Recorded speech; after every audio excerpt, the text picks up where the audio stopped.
This is Rod Boomer Guitar Sessions. Today I'm vibing 1985 and we're talking about music theory and being great. All right, this is going out to all the people that ask questions on to be the greatest guitar player ever. Do you need to have a music theory? Do you need to know some music theory? All right. Also, I'm vibing my learning process when it was 1985. Garage bands, learning, and the kind of natural learning that happens that is not in a classroom, which I think is most of the learning that happens among guitar players. When I say that, lots of people say, and when it comes to music theory, well, you don't have to be a musical genius you don't have to know music theory to be a musical genius because the Beatles didn't know any theory. Yes, they did. So did Jimi Hendrix. Those are the two examples everyone cites. They did. Jimi Hendrix was an improvising musician. You cannot improvise and sound good if you don't understand keys and you don't understand rhythms and you don't understand. You may not know names and you might not know about secondary dominant chords, but if you know how to use them, that's, you know, they know music theory. And we're going to talk about organic music theory and learning theory by example. All right?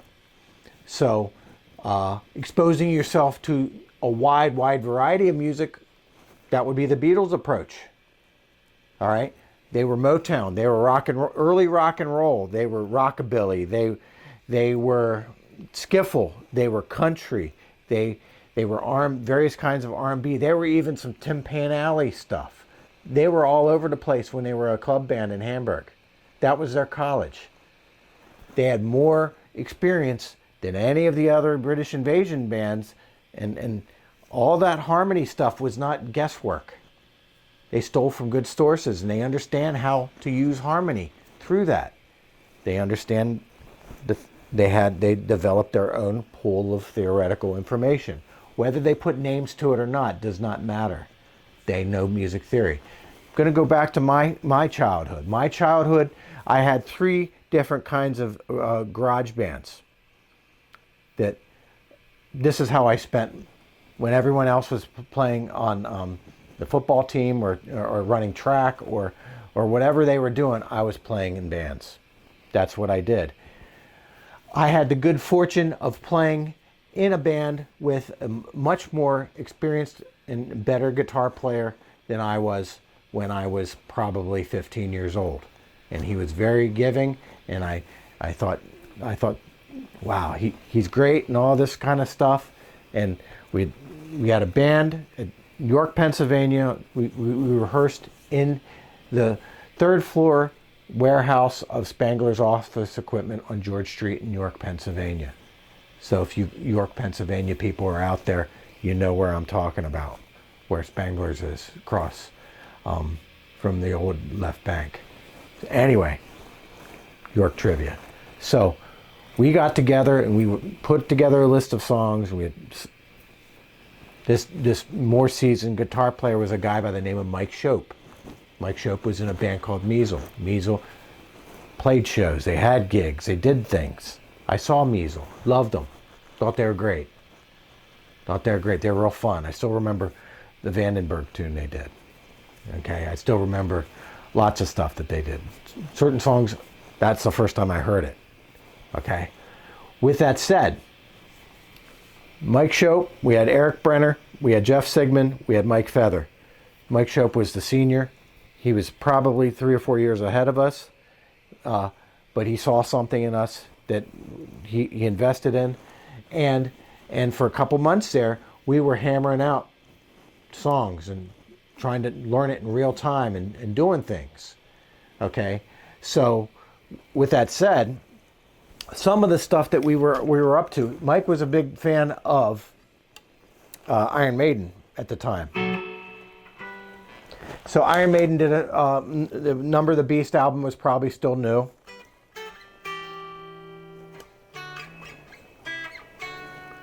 Okay, all kinds of things about that song alone. That song was that was That was the death of me. That is probably why the band broke up, because there were so many parts. It was like a minefield of stuff. If you want to learn a great song that has all kinds of things in it, that is it.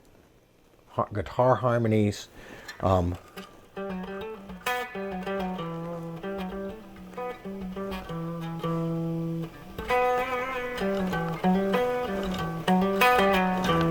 right.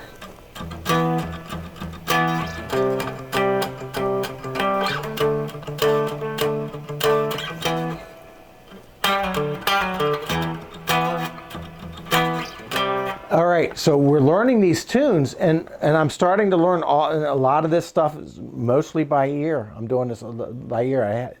That's how I had to learn back then. We had to learn back then because you didn't have teachers that would teach you what you wanted to learn. So if you wanted to play what you wanted to play, you had to create your own destiny with that. You had to use your ear. There was no tablature was coming in around that time in Guitar for Practicing Musician magazine, but it was brand new. All right. So with that said, so that song, we'll start with that song.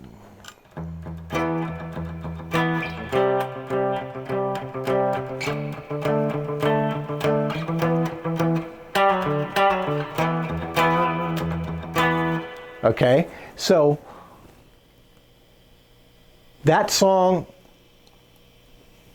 classic example of something that is in the key of E natural minor. I didn't know what it was called before, but I did take inventory about this chord, this chord, this chord.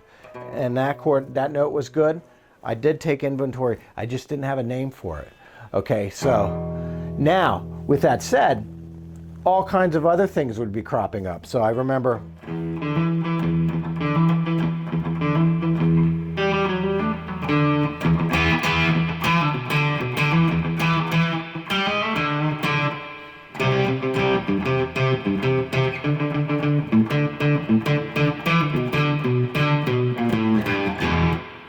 So that is all in E minor. That's a whole bunch of stuff in E minor. So the best thing I can tell you about this, getting this organic learning thing together in your playing, is to pick the style that you want to do and listen to as much of that music as you can, and notice the things that notice the patterns. Notice what you see happening over and over and over again. Okay?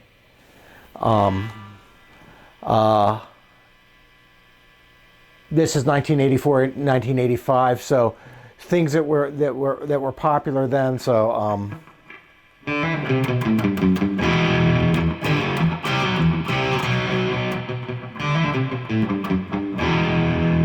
another thing that was popular then was Great White came out with their first album, and that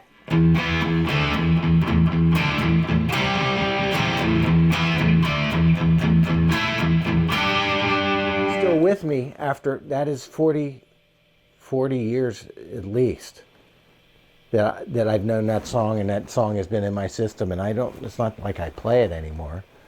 All right, I haven't played it since. But these songs are forever in my system.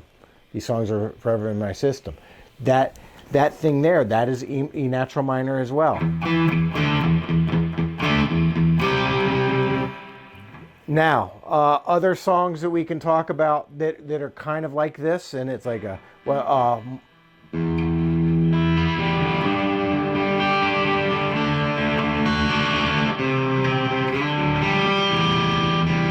by Iron Maiden. As I said, Mike Shope loved Iron Maiden, so we sampled a lot of that stuff. Okay? And then whenever you solo over top of that, or you play lines over top of that, that's my chord progression.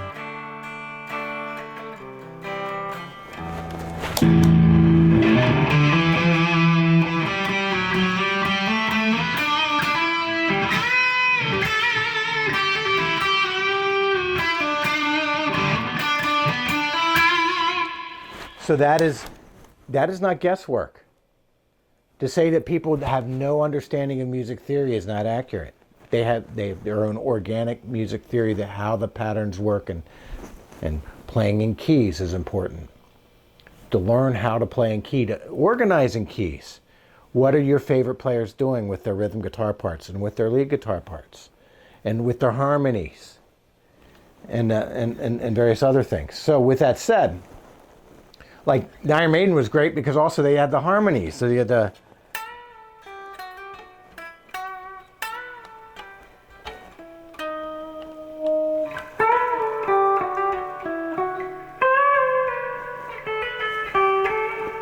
okay, harmonies, harmonizing guitar parts. It's like that was, as I said, that song was the death of me, but it was great because it was better than what I was at the time, so it lifted me up. So with that said, other songs that we got from that era.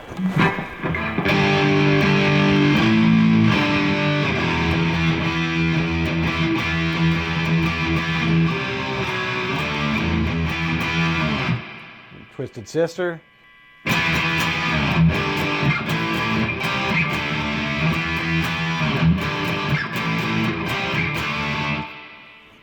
Scorpions, all kinds of things,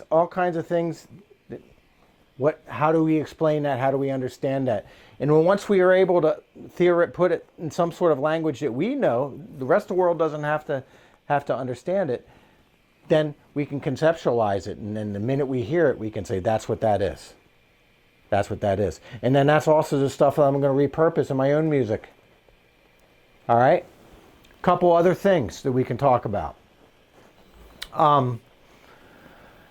When soloing over any of this, the advice that I was given from my teacher, who was great for me at the time, because he would teach me anything I wanted to know, because the teacher I started with had no parts of that. It was a very Puritan kind of a teacher, that everything had to be done via reading. So this other one was the opposite, which nobody read, but I already had a reading background. But anything I wanted to know. But he said, when you solo, his rule was minor pentatonic, and it was a temporary rule. And I know that. It was a temporary rule. Minor pentatonic works over everything. So, okay, so with that said, the minor pentatonic would be something like...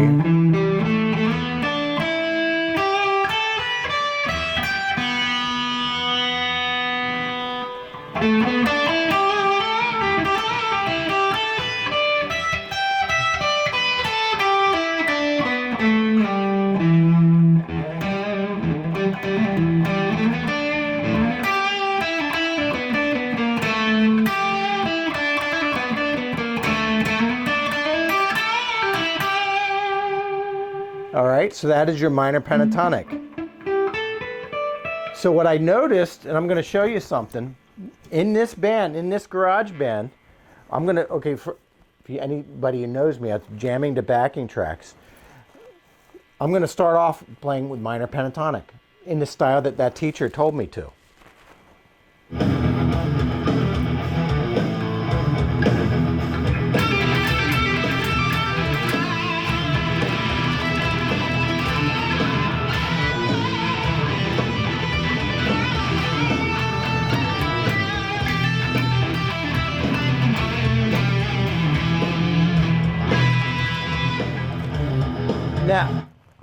Now this was probably over an Iron Maiden jam that I learned this, but that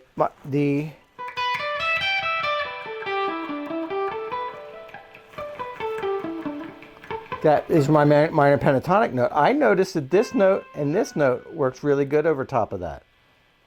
And that was my introduction to the natural minor scale. I didn't know what it was called at the time, but I would find out that later. But I would still go.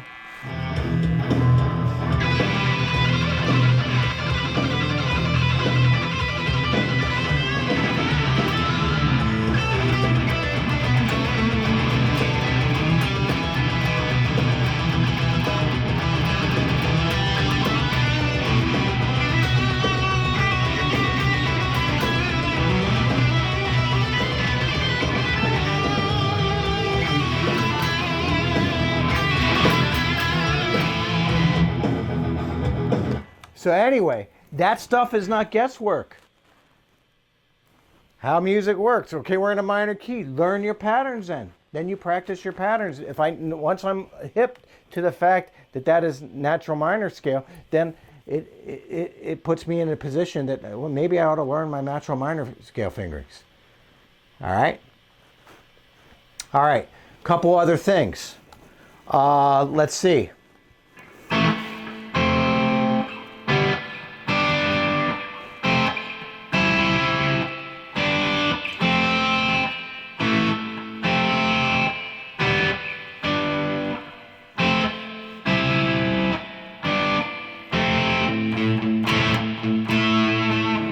All right, so that was Ritchie Blackmore when he was in Rainbow, Stone Cold riff. Okay, so what he's doing there, I stole from that, and then once I learned that conceptually, it's in the key of A minor.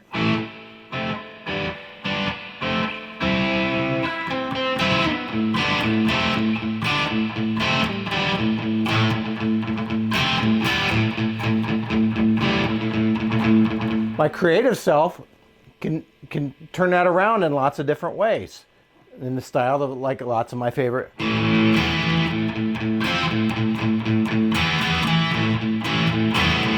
Kind of sounds like Queensryche, which I listened to a lot of when I was a kid too. That was the era. That was the Dio. That was the Queensryche. That was the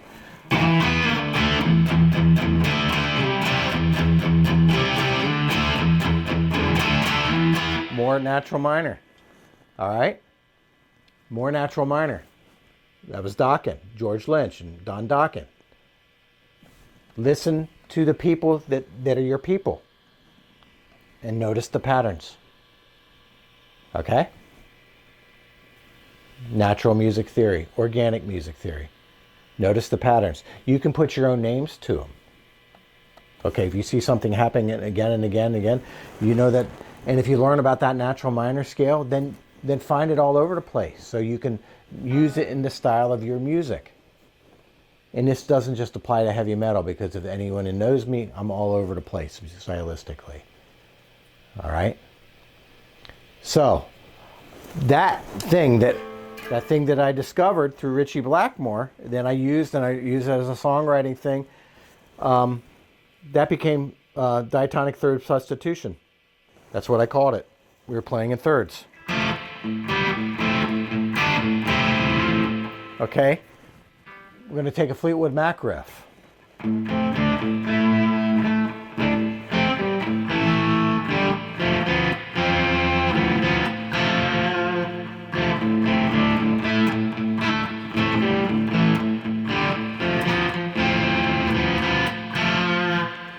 That riff, what I learned from that riff, music theory wise, is we can harmonize with power chords, like Motley Crue.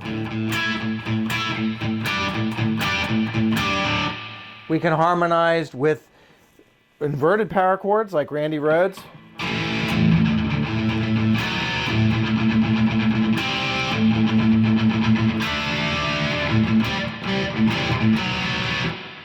That's common. What we can also, diatonic thirds, but also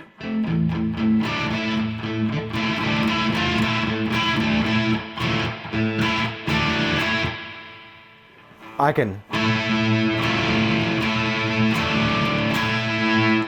those are sounds of my childhood, and that's how music was. That's what music theory meant to me in 1985. That's the stuff that I learned. I spread it all over the fingerboard, and I was a songwriter, and I had writing songs and jamming with people and playing with people. So, anyway, dispelling any kind of thing about music theory being a horrible thing to run away from. You want to run away from it. You don't want to run away from it. It can be very, very nourishing. It can be fun, and it can open up limitless possibilities in your playing. All right? I want to inspire you. I hope you're inspired. This has to apply to your music. not Rod's music in 1985. But what I will tell you, start a band, play with people, do some gigs, play. Then you know how much of this is going to help you in not embarrassing yourself. You never want to embarrass yourself, because when you start a rock and roll band, the number one reason to start a rock and roll band is to look cool and to express yourself. You don't want to, you certainly don't want to embarrass yourself. All right? Music theory helps you in that regard. All right? I believe in you. This is Rod, Boomer Guitar Sessions. What do you want to learn? What styles do you want to expose music theory wise? Put them in the comment section. All right? And also read the blog I wrote about the Beatles and Jimi Hendrix and organic learning. Okay? Music theory learning, theory by example. All right? See you next time. Hi, this is Rod from Boomer Guitar Sessions. I personally wanted to thank you for being part of our community. If you like what we're doing here and you want to see more of it, please hit the like, subscribe, and share. And this helps me spread my musical messages to all over the world. Thank you. I appreciate you. And always remember, you can do this.